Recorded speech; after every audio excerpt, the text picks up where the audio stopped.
4장과 5장은 이게 한 덩어리입니다. 4장은 이제 승리에 대한 이야기라면 5장은 이제 승리에 대한 찬양인데 시로 되어 있습니다.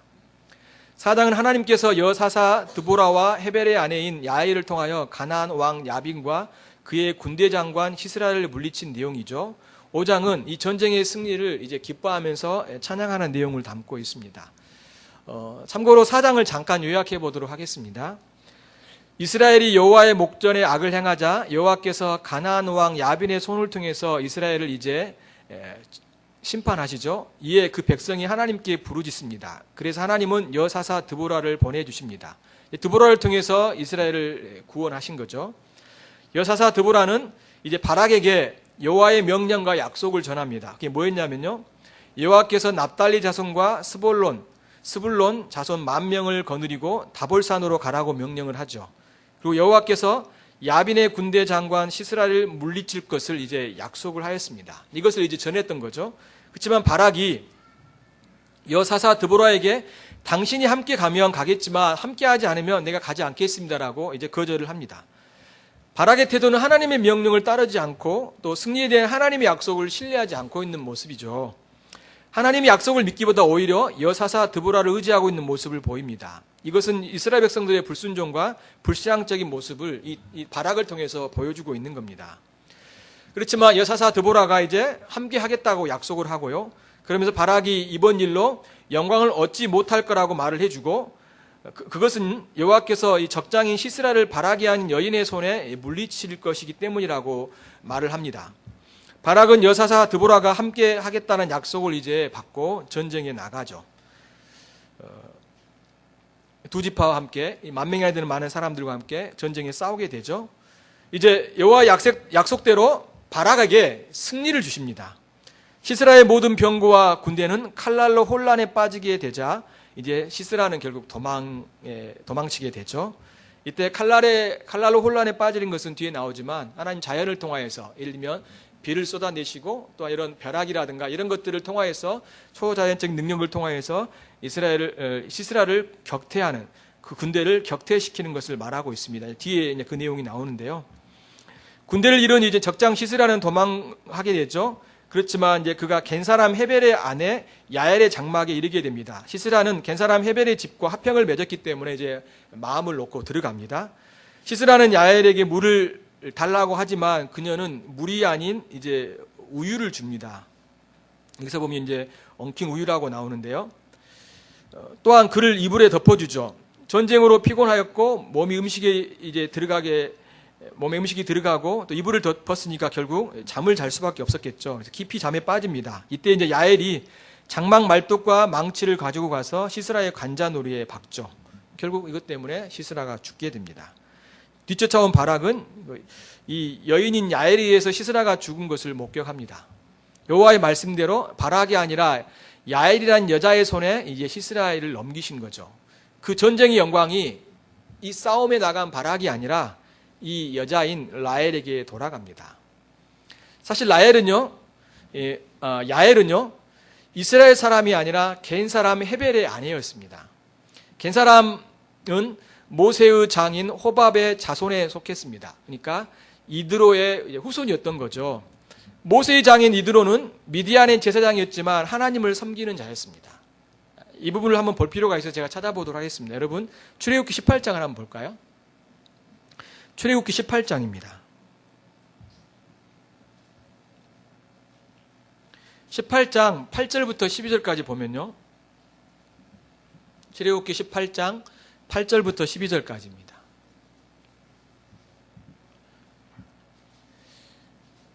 같이 한번 읽어볼까요?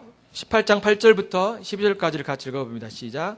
모세가 여호와께서 이스라엘을 위하여 바로와 애굽 사람에게 행하신 모든 일과 길에서 그들이 당한 모든 고난과 여호와께서 그들을 구원하신 일을 다 그 장인에게 말하며, 이드로가 여호와께서 이스라엘에게 큰 은혜를 베푸사 애굽 사람의 손에서 구원하심을 기뻐하여 이드로가 이르되 여호와를 찬송하리로다. 너희를 애굽 사람의 손에서와 바로의 손에서 건져내시고 백성을 애굽의 사람 손에 건져내셨도다. 이에 내가 알았도다. 여호와는 모든 신보다 크심으로 이스라엘에게 고만하게 행하는 그들을 이기셨도다 하고, 모세의 장인 이로가 번제물과 희생 제물들을 하나님께 가져오매 아론과 이스라엘 모든 장로가 와서 모세의 장인과 함께 하나님 앞에서 떡을 먹으니라. 그렇죠. 이제 모세를 통하여서 하나님께서 이스라엘 백성들에게 어떤 일들을 행하셨는지를 이제 듣게 되죠. 그때 그가 함께 기뻐합니다. 하나님의 놀라운 구원을 기뻐하고 또 하나님을 찬송하죠. 그리고 그 여호와를 향해서 모든 신보다 크시다라고 이야기하면서 이제 장로들과 아론과 함께 이스라엘 백성들이 이드로와 함께 같이 하나님께 제사를 드리는 것을 볼 수 있습니다. 이드로는 하나님을 믿었던, 하나님을 섬겼던 제사장이었습니다. 그렇지만 그 후손이 하나님을 떠나게 되는 거죠. 배교한 것입니다. 그래서 시스라와 화평을 맺고 이 전쟁이 이스라엘 전쟁을 준비할 때 사실 이 아마도 헤벨이 시스라에게 알려준 것 같습니다. 하지만 그의 아내 야엘은 남편과 다르게 이스라엘의 대적 시스라를 처참하게 죽이죠. 그의 남편 헤벨은 하나님을 떠났지만 그의 아내 야엘은 하나님과 이스라엘의 편에 서게 된 것을 볼 수 있습니다. 그래서 하나님께서 그 영광을 이 야엘에게 돌립니다. 이렇게 사사기 4장의 이야기는요, 이것을 통하여서 하나님께서 그 백성들을 구원하신 모습을 보여주고 특별히 그 백성들의 불순종과 불신앙적인 모습에도 불구하고 하나님께서 그들에게 은혜를 베풀어 주시는 모습을 볼 수 있죠. 이 두 여인을 통하여서 하나님께서 그들에게 구원을 가져다 주신 것을 보면 사실 그들에게 참으로 부끄러운 모습들을 보여주고 있는 거죠. 그럼에도 불구하고 하나님께서 그들에게 자비를 베풀으셨고 구원의 하나님인 것을 참으로 하나님께서 사사이신 것을 증거해 주고 있는 것을 볼 수 있습니다. 자, 이제 이러한 배경 속에서 5장이 이제 찬양으로 나오게 됩니다. 첫 번째 이제 1절부터 9절까지가 그 찬양의 이유를 쭉 밝혀요. 여기서 두 가지로 이야기하고 있는데요. 4절, 5절을 제가 한번 읽어보겠습니다. 여호와여 주께서 세일에서부터 나오시고 에돔들로부터 진행하실 때 땅이 진동하고 하늘이 물을 내리고 구름도 물을 내렸나이다. 산들이 여호와 앞에서 진동하니 저 시내산도 이스라엘의 하나님 여호와 앞에서 진동하였도다. 자, 이 말이 말하고자 한 건 뭐냐면 사실은 이 가나안 정복 가운데 주님께서 함께 하셨고 또한 시내산에서 주님이 그들 가운데 함께 하셔서 그들 가운데 내려오셨다는 이야기를 하는 겁니다. 그러니까 주님이 그들에게 찾아오셨다는 거죠. 결국 이스라엘 백성이 구원을 얻은 것은 하나님께서 그들에게 오셔서 그들에게 도움을 주셨기 때문에 또 주님께서 그들에게 은혜를 베풀어 주셨기 때문에 그들이 승리하였다라고 지금 말을 하고 있는 것입니다. 자, 6절부터 9절까지는 어떤 내용이냐면 이스라엘은 승리할 수 없었던 상황이었지만 여호와께서 나타나셔서 그들에게 승리를 가져다 줬다는 겁니다. 그 대표적인 예로 이제 사사 드보라를 보내주셨고 그것 때문에 그들이 힘을 얻어서 함께 싸울 수 있었다는 이야기를 사실 쭉 하고 있는 거예요. 자, 6절부터 9절까지를 제가 읽어봅니다. 아낫의 아들 삼갈의 날에 또는 야엘의 날에는 대로가 비었고 길의 행인들은 오솔길로 다녔도다. 자, 이 말이 뭡니까? 사실은 이방인의 지배 가운데 있었기 때문에 그들이 큰 길로 다닐 수 없고 뒷길로 다녔다는 거예요. 그들의 어떤 상황들을 지금 이야기하고 있는 겁니다. 또한 7절에서는 이스라엘은 마을 사람들이 그쳤으니 나 드보라가 일어나 이스라엘의 어머니가 되기까지 그쳤도다. 사람들이 사실은 다니지 아니했을 뿐만 아니라 싸울 용사도 없었다는 걸 지금 이야기를 하고 있는 것입니다. 심지어 8절에 무리가 새 신을 택하였으므로 그들이 이방신을 섬겼다라고 이야기를 하고요. 그때 전쟁이 성문에 이르렀으나 이스라엘의 4만 명 중에 방패와 창이 보였던가라 하면서 반문을 하면서 그들이 싸우지 않았음을 이야기하고 있는 겁니다. 그래서 9절에서 내 마음이 이스라엘의 방백을 사모함은 그들의 백성 중에서 즐거이 헌신하심이니 여호와를 찬송하라고 말합니다. 그렇지만 어때요? 그 백성들이 헌신하였다라고 말을 하고 있습니다. 그것은 하나님께서 사사를 보내주셔서 그들이 싸울 힘이 생겨서 그들이 이제 그 전쟁에 나아갔다라고 이야기를 하면서 하나님께서 이렇게 그들에게 은혜를 베풀어 주시고 또 싸우도록 도와주신 이 모든 것들이 바로 하나님의 도우심이었고 그것 때문에 바로 하나님을 찬송하고 있는 것을 지금 언급해 주고 있는 것입니다. 여러분, 우리가 주님을 찬양한다는 것은 사실은 하나님 우리 가운데 행하신 일들을 찬양하는 거죠. 사실 절망 가운데 또 소망이 없는 가운데 주께서 우리 가운데 은혜를 베풀어 주셨기 때문에 우리가 은혜를 받아서 회복이 되어지고 원수의 압제로부터 우리가 건진받아서 참으로 자유와 기쁨과 주님을 섬기는 놀라운 은혜를 베풀어 줬던 것을 볼 수 있습니다. 그리스도의 죽음과 부활을 통하여서 참으로 주님 우리에게 놀라운 일을 행하셨기 때문에 우리는 이렇게 주님 안에서 기쁨과 자유를 누리며 주님을 섬기게 되어지는 거죠. 여러분, 찬양의 핵심은 뭘까요? 주님이 우리 가운데 행하신 일들, 특별히 주님이 우리 가운데 구원을 베풀어 주신 일들인 겁니다. 그래서 우리가 찬양할 때 참으로 주님이 우리 가운데 베풀어 주신 이 놀라운 일들을 기쁨과 즐거움으로 찬양하는 일들이 우리 안에 있어야 되겠고요. 또한 주님 우리를 그리스도를 보내주실 뿐만 아니라 사실은 우리에게 이러한 은혜를 베풀어 주실 뿐만 아니라 이제는 계속해서 이 원수와 싸울 수 있는 힘을 우리 가운데 또한 주님이 우리에게 주셨음을 말씀해 주고 있는 것입니다. 여러분, 주님이 우리를 구원해 주시지 않았다면 사실은 우리가 늘 죄 가운데 빠지고 원수와 함께 살아가는 그런 어떤 삶을 살아가는 거죠. 그렇지만 이제는 주님이 우리의 베풀어 주신 구원을 통하여서 이제는 이 땅 안에서 주님을 섬길 뿐만 아니라 또한 원수와도 싸우게 되고 또한 그것들을 무찌르고 이길 수 있는 그런 힘을 우리 가운데 베풀어 줬다고 가르쳐 주고 있는 것이죠. 그리스도를 보내주심으로 참으로 우리는 주님께서 우리에게 주신 그 말씀과 성령을 통하여서 원수를 무찔리며 그들과 싸움을 통하여서 승리를 맛보게 하시는 놀라운 은혜를 베풀어 주셨던 것입니다. 그래서 우리의 삶 속에서도 사실은 주님의 구원뿐만 아니라 주께서 우리 가운데 이러한 놀라운 은혜를 주심으로 이제 하나님을 섬기며 또 원수와 대항하여 싸우고 그들을 무찌르며 또한 그래서 승리를 누릴 수 있는 이런 놀라운 역사를 주신 것에 대해서 우리가 감사할 수 있어야 되는 거죠. 그러면서 이제 두 번째 단락에서는요, 10절과 12절에서는 이제 모든 사람에게 여호와의 구원을 노래하라고 말을 합니다. 10절, 12절 보면요, 흰 나귀를 탄 자들, 양탄 자에 앉은 자들, 길에 행하는 자들 전파할지어다. 활 쏘는 자들의 소리로부터 멀리 떨어진 물 깃는 곳에서도 여호와의 공의로우신 일을 전하라. 이스라엘에서 마을 사람들을 위해 놀라운 일을 노래하라. 그때 여호와의 백성이 성문에 내려갔도다 라고 쭉 이야기를 하고 있습니다. 부유한 자나 일반 평민이나 모든 사람들 하나님을 찬양하라고 이야기합니다.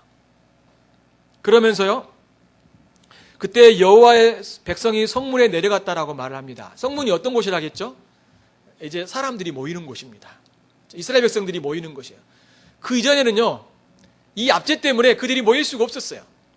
그런데 여기서 보면 이제 그때 여호와의 백성이 성문에 내려갔다라고 하면서 이제 그들이 함께 모이게 됐다라는 이야기를 하고 있는 겁니다. 모여서 뭘 했을까요? 뭐라고 이야기하는 걸까요? 찬양하라고 이야기하는 겁니다. 함께 모여서 이제 하나님을 찬양하고 높이라라고 이야기를 하고 있는 겁니다. 많은 사람들에게 또 그들이 속한 곳에서 그들이 함께 모여서 주님의 이 놀라운 구원을 노래하며 찬송할 것을 그가 말을 해주고 있는 것이죠. 그 다음에 13절부터 18절까지는 여기서 이제 이스라엘 용사들을 모집하는 내용들이 쭉 나옵니다. 근데 여기서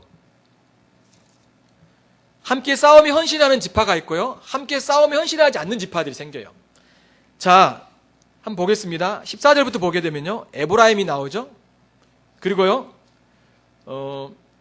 베냐민도 나옵니다. 제가 읽어보죠. 14절. 에브라임에서 나온 자들은 아말렉의 뿌리 박힌 자들이요, 베냐민은 백성들 중에서 너를 따르는 자들이요.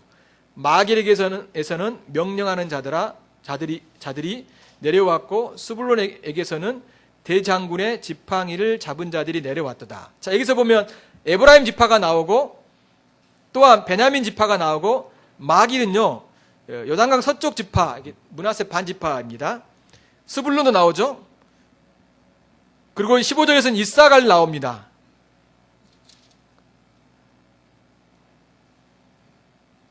그렇죠. 그리고 이제 18절을 보십시오. 스불론은 죽음을 무릅쓰고 목숨을 아끼지 아니한 백성이요, 납달리도 들의 높은 곳에서 그라하도다. 스불론과 납달리도 함께 참여했다라고 말을 하고 있습니다. 그러니까 6지파가 함께 참여합니다. 에브라임, 베냐민, 요단강 서쪽 지파, 므낫세 반 지파, 스불론, 이사갈, 납달리, 이런 지파들이 함께 참여한 것을 쭉 이야기해 놓고 있습니다. 그런데 참여하지 않는 지파들이 있죠. 어떤 지파일까요? 16절, 17절 보면 제가 읽어봅니다. 두 절을. 내가 양의 우리 가운데 앉아서 목자의 피리 부는 소리를 들으면 어찌 됨이냐. 루벤 시냇가에서 큰 결심이 있었도다. 지금 여기서 보면 루벤이 나오죠. 그리고 17절 길르앗은 요단강 저쪽에 거주하며 단은 배에 머무름이 어찌 됨이냐. 아셀은 해변에 앉으며 자기 항만에 거주하였다라고 말을 합니다. 자, 길르앗도 나옵니다. 길르앗은 갓 지파에 속해 있는 지역이고요. 그리고 단도 나오고 아셀도 나오죠. 총 4지파가 이 전쟁에 참여하지 않았습니다. 6지파는 참여했지만 4지파는 참여하지 않았어요. 그들이 어떤 행동을 하고 있는지 사실 16절, 17절 보게 되면 나온 것을 볼 수 있습니다. 여러분, 인생은요, 역설입니다. 이렇게 말하고 싶어요. 마가복음 8장 35절에 보게 되면 누구든지 자기 목숨을 구원하고자 하면 잃을 것이요 누구든지 나와 복음을 위하여 자기 목숨을 잃으면 구원하리라는 말씀을 하고 있습니다. 사실 이 말씀은 우리에게 도전이 되죠. 주님이 우리를 부르실 때 함께 나와 싸우고 또 그것을 위해 헌신하는 것들이 참으로 주님이 기뻐하시는 일이고 또한 그러한 삶을 살아가는 것이 주님께 합당하는 모습일 것입니다. 여러분, 근데 그렇지 아니할 때 사실은 전혀 다른 일들이 일어나게 되고 결국 그러한 삶은 주님 앞에서 합당하지 않는 삶의 모습인 것을 보여주고 있죠. 여러분, 여기서 이때 이 전쟁에 참여하지 않는 4지파들은 그 이후에 어떻게 되냐면요. 아셀은 이제 기드온 이후에 거의 사라졌고 단지파는 사사기 후반부에서 보면 우상 숭배에 빠지고 맙니다. 다른 두 지파들도요. 반복적인 그런 이방인들의 외침에 이제 짓밟히게 되는 일들이 벌어지게 됩니다. 결국은 그들이 헌신하지 않아서 어떻게 됩니까? 점점 그들이 하나님의 은혜 가운데 거하지 못할 뿐만 아니라 그들은 하나님의 놀라운 구원, 또 하나님의 베풀으신 은혜 가운데 계속 머물러 있지 못하는 것을 볼 수 있습니다. 우리가 살겠다고 싸워야 될 때 싸우지 않고 머뭇거리고 회피하고 뒤로 물러설 때 그것이 우리에게 참다운 평안과 안식과 기쁨을 가져다 줄까요? 그리고 그것이 우리를 살리는 길일까요? 결코 그렇지 않다는 것입니다. 주님 우리에게 분명히 말씀하십니다. 누구든지 나와 복음을 위하여 자기 목숨을 잃으면 구원하리라고 말씀하시면서 주께 헌신하는 하나님 백성들이 되길 원하신 것을 볼 수 있습니다.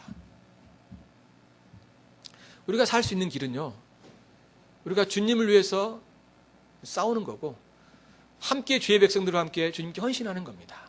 이것이 정말로 주님의 놀라운 구원 안에 거하는 것이고 또한 주님이 합당한 그런 신앙인으로 삶을 살아가는 모습인 것을 분명히 가르쳐주고 있는 것입니다.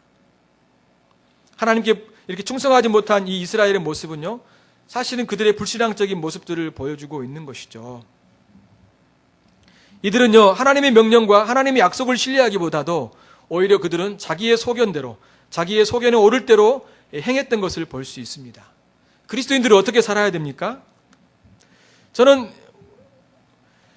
이 부분에 대해서 요한계시록 14장 4절이 가장 우리에게 그리스도인들의 삶의 태도를 분명하게 보여준다라고 저는 믿습니다. 성경이 이렇게 이야기합니다. 이 사람들은 여자와 더불어 더럽히지 아니하고 순결한 자라. 우상 숭배하지 않는 걸 말하고 있죠. 어린 양이 어디로 인도하든지 따라가는 자며 사람 가운데서 속량함을 받아 처음 익은 열매로 하나님과 어린 양에 속한 자들이라고 말을 하고 있습니다. 교회, 하나님 백성들의 특징이 뭘까요? 못 봐도 어린 양이 어디로 인도하든지 따라가는 자라고 말을 하고 있습니다. 주께서 우리를 인도하실 때, 또 주님이 우리를 가라고 말씀하실 때 우리가 함께 가는 것이 하나님이 원하시는 그런 하나님 백성들의 모습인 것을 분명히 보여주고 있죠.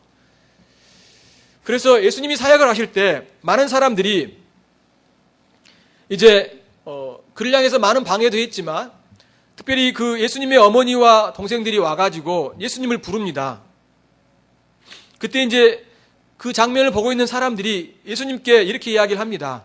당신들의 어머니와 동생들과 누이가 밖에서 당신을 찾습니다라고 이야기할 때 예수님이 뭐라고 이야기를 하시냐면 누가 내 어머니이고 동생들이냐라고 말을 하시면서 지금 현재 자신 앞에 둘러있는 하나님의 말씀을 듣고 있는 이들을 향하여서 내 어머니와 내 동생들을 보라, 형제들을 보라라고 이야기하면서 누구든지 하나님의 뜻대로 행하는 자가 내 형제요, 자매요, 어머니라고 말씀을 하고 있음을 볼 수 있습니다. 하나님 백성들의 모습이 무엇입니까? 그것은 하나님의 뜻 가운데 거하는 삶을 살아가는 것이 하나님 우리 가운데 말씀하시고 명령하시고 그 약속하신 것들을 붙들며 살아가는 것이 참다운 하나님의 자녀들의 하나님 백성들의 뜻인 것을 우리에게 보여주고 있는 것입니다. 자, 19절부터 23절까지를 한번 보도록 하죠. 이 장면은 어떤 면이 나겠습니까? 이제 전투하는 장면이죠. 여기서 이제 강조점은요, 두 가지인데요. 첫 번째는 어떻게 하나님께서 그 전쟁에서 승리를 가져다 주셨는가, 그들을 구원해내셨는가, 그 이야기를 하는 거예요. 20절 보면 별들이 하늘에서부터 싸우되 그들이 다니는 길에서 시스라와 싸웠다라고 말하고, 기손강은 그 무리를 표류시켰으니 이 기손강은 옛강이라 내 영혼아 내가 힘든 자를 밟았다라고 말을 하고, 그때 군마가 빨리 달리니 말급 소리가 땅에 울리다라고 말을 하고 있습니다. 여기 보면 이제 별들이 하늘에서 싸운다라고 이야기를 하고, 또한 그 기손강은 그 무리를 표류시켰다라고 말을 하면서 홍수가 난 이야기들을 쭉 하고 있습니다. 이 장면은 학자들은 이렇게 이야기를 합니다. 하나님은 바람과 벼락과 폭풍과 우레로 시스라의 군대를 전멸시켰다라고 말씀하는 거죠. 주께서 물론 하나님 백성들이 함께 참여하였지만 하나님이 그들의 칼날을 통해서 승리를 가져다 줬다기보다도 오히려 주님께서 그런 놀라운 초자연적인 능력을 통해서 당신이 개입하심을 통하여서 그들에게 구원을 베풀어 줬다는 것을 말씀해 주고 있는 것입니다. 당신의 약속을 신실하게 지키고 계신 것을 우리가 볼 수 있는 거죠. 그러면서요, 23절에 보게 되면 이제 갑자기 이제 메로스라는 말이 나옵니다. 여호와의 사자의 말씀에 메로스를 저주하라. 너희가 거듭거듭 그 주민들을 저주할 것은 그들이 와서 여호와를 돕지 아니하며 여호와를 도와 용사를 치지 아니함이라고 말을 해주고 있습니다. 아마도 이 메로스는 기손강 부근에 살고 있었던 그런 어떤 사람들, 아마도 그 마을 이름인 것 같은데요. 이들이 압제자의 손에서 구원받고자 싸우는 이스라엘을 도와주어야 했었는데 사실 그들이 도와주지 않았다는 거죠. 그래서 주님께서 그들을 향해서 이제 저주를 내리시는 것을 볼 수 있습니다. 이렇게 저주를 내리는 것은 이제 그 다음에 나오는 장면이 뭐냐면 주님이 야엘을 축복하시는 모습을 볼 수 있습니다. 야엘도 이방인이었거든요. 근데 어떻게 하셨습니까? 주께서 야엘에게 복을 주셨어요. 왜? 야엘이 이방인임에도 불구하고 하나님의 편에 서서 싸웠거든요. 근데 이 메로스는 그렇지 않았기 때문에 저주를 선언하고 있는 것을 볼 수 있죠.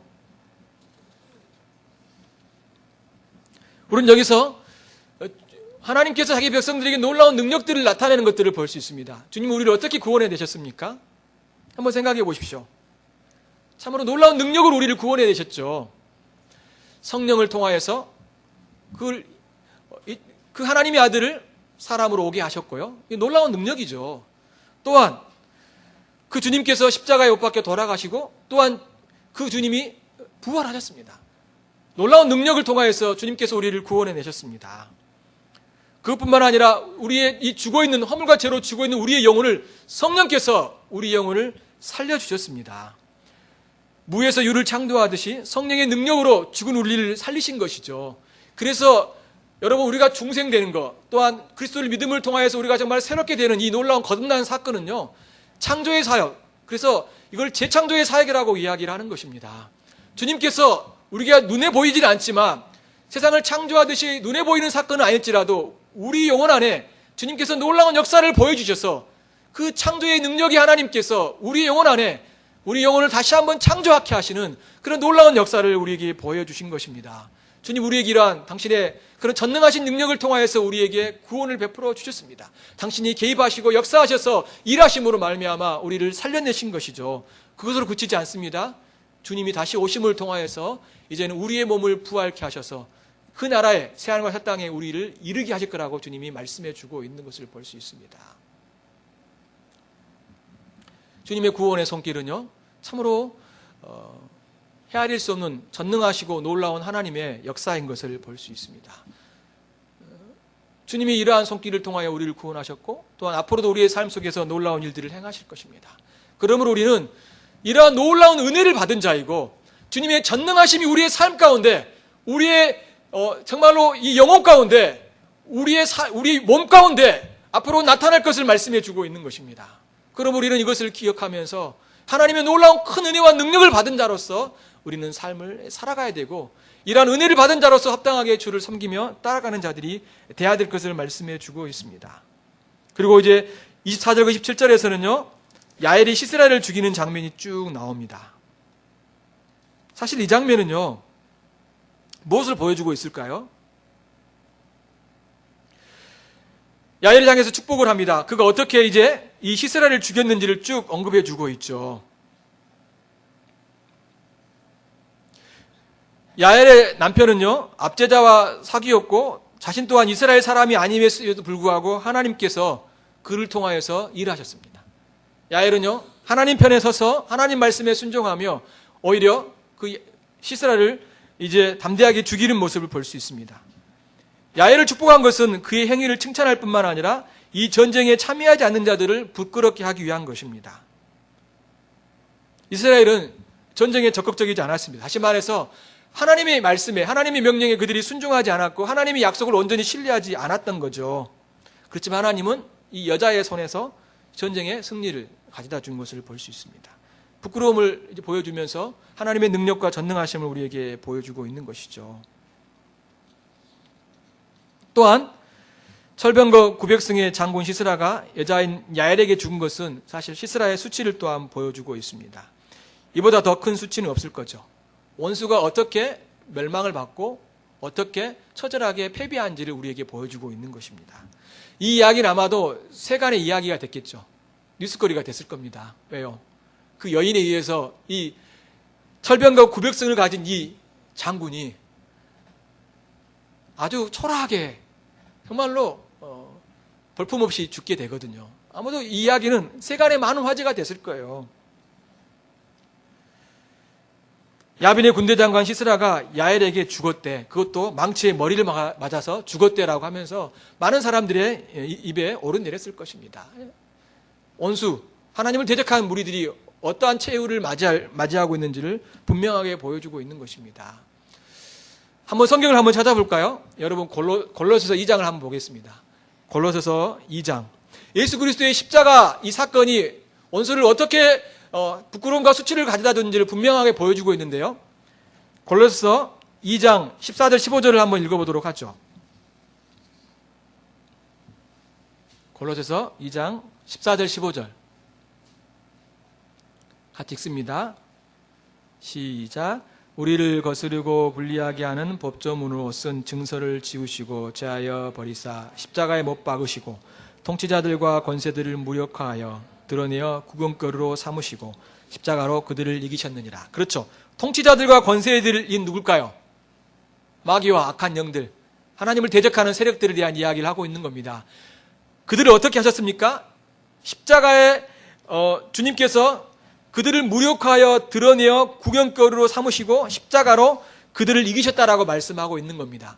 예수 그리스도의 십자가의 죽음을 통하여서 그 원수들을 어떻게 했다라고 말을 하고 있습니까? 이 장면은 어떤 장면이냐면요. 이제 로마의 장군이 다른 나라와 싸울 때요. 싸워서 승리를 했잖아요. 그러면 많은 전리품들을 얻고 또 포로들을 이제 데리고 갑니다. 그러면 어디 지역을 통과할까요? 로마의 개선문을 통과하는 거예요. 로마의 개선문을 통과하면서 어때요? 많은 사람들이 모여가지고 열광을 하겠죠. 우와, 저 장군이 누구와의 싸움에서 승리를 거뒀대. 저 전리품 좀 봐봐. 저 많은 포로들을 봐. 하면서 그 승리의 기쁨을 누리고 뿐만 아니라 그때 포로로 잡혀가는 많은 적장들과 그 원수들이 이제 끌려가는 걸 보면서 사람들이 손가락질하고 돌을 던지면서 수치와 부끄러움을 겪는 그런 모습들을 보여주고 있는 거거든요. 예수 그리스도의 십자가의 죽음을 통해서 원수를 주님께서 어떻게 부끄러움과 수치를 가져다 줬는지 이 말씀을 통해서 우리에게 분명히 보여주고 있는 겁니다. 통치자들과 권세들을 무력화하여 드러내어 구경거리로 삼으시고라고 말을 해주고 있습니다. 주님이 원수를 멸하셨습니다. 그들을 부끄럽게 하셨습니다.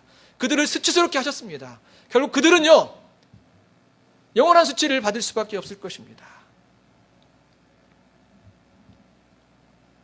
그래서 요한계시록에서 분명히 이렇게 말씀하시죠. 한번 성경 구도를 한번 더 보죠. 요한계시록 20장 7절부터 10절까지를 한번 보겠습니다. 요한계시록 20장 7절부터 10절까지입니다.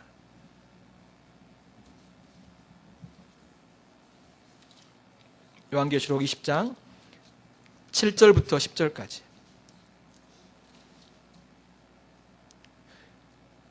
예수님이 재림하시기 전에 또 재림함을 통하여서 어떤 일들이 일어나고 이 원수가 어떻게 참으로 되는지 이 장에서 말씀해 주고 있는 것입니다.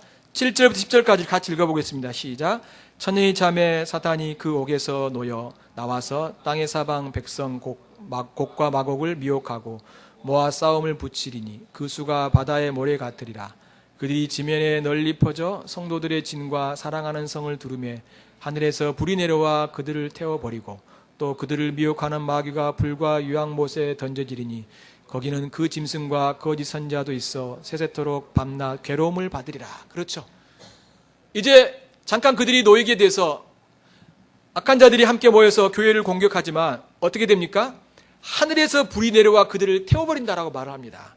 그리고 그들을 미혹하는 마귀가 불과 유황못에 던져진다라고 말합니다. 그러면서 그곳에 짐승과 거짓 선자도 있다라고 말하면서 그들이 밤낮 괴로움을 받을 것을 이야기해 놓고 있습니다.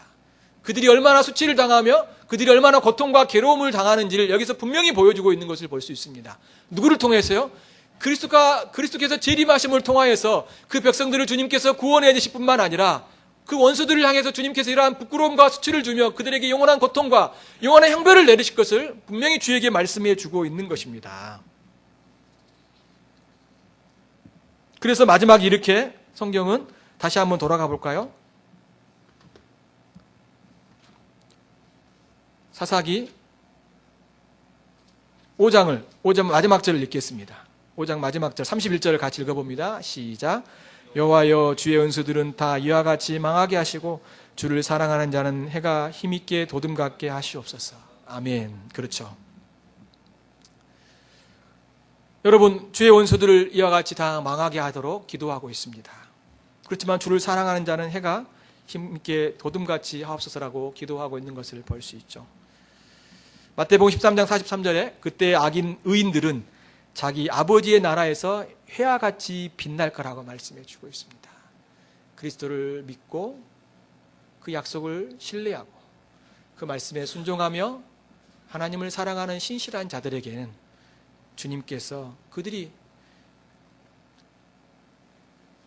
해처럼 빛을 발하듯이 참으로 그 하나님의 영광을 드러내며 또한 하나님께서 우리에게 그러한 놀라운 은혜를 베풀어 주심으로 주님의 큰 상급과 칭찬이 우리 가운데 있을 것을 말씀해 주고 있습니다. 그렇지만 원수를 향하여서는 그들이 완전히 멸망을 받고 그들이 참으로 수치와 부끄러움을 당할 것을 말씀해 주고 있는 것입니다. 사실 이 장면은 우리에게 뭘 보여주고 있을까요? 주님의 구원과 승리를 노래해 줄 뿐만 아니라 참으로 하나님께서 우리 가운데 어떤 일들을 하실지를 미리 보여주고 있는 것이죠. 그렇죠? 그리고 하나님 우리에게 도전하십니다. 참으로 우리가 하나님을 사랑하는 자들이 되기를 원하십니다. 그 말씀에 순종하고 그 약속을 신실하게 신뢰하고 또한 하나님이 우리에게 명령하시고 또한 하나님의 사명과 하나님의 그 일들을 감당하는데 우리가 뒤로 물러서는 자들이 아니라 함께 싸우고 주를 섬기는 그런 자들이 될 때 하나님께서는 그러한 은혜를 함께 누리고 그 복된 놀라운 역사를 경험하게 할 것을 말씀해 주고 있는 것입니다. 여러분의 삶 속에서 이 말씀을 기억하시면서 참으로 우리가 하나님의 놀라운 구원을 찬양하며 또 그 구원을 함께 기뻐하며 그분이 주신 은혜를 누리는 복된 삶을 살아가야 될 것입니다. 다시 한번 우리 31절 말씀 읽고 말씀을 마무리하겠습니다. 같이 읽겠습니다. 여호와여 주의 원수들은 다 이와 같이 망하게 하시고 주를 사랑하는 자들은 해가 힘있게 도둠 같게 하시옵소서. 아멘. 같이 기도하겠습니다.